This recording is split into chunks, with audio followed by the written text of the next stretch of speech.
ياسين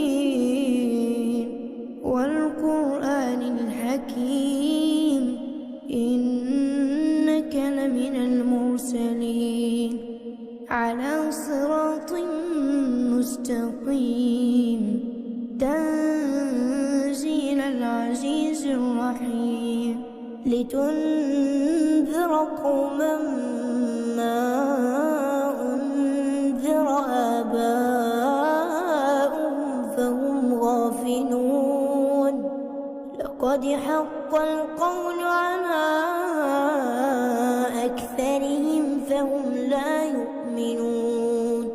إنا جعلنا في أعناقهم أغلالا فهي إلى الأذقان فهم مقمحون وجعلنا من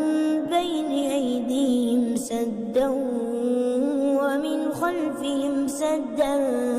فأغشيناهم فهم لا يبصرون وسواء عليهم أأنذرتهم أم لم تنذرهم لا يؤمنون إنما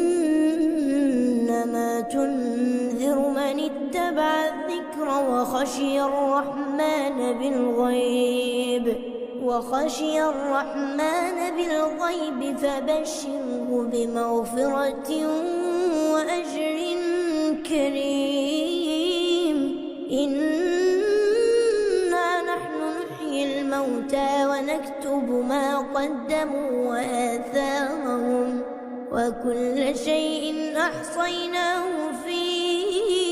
إمام مبين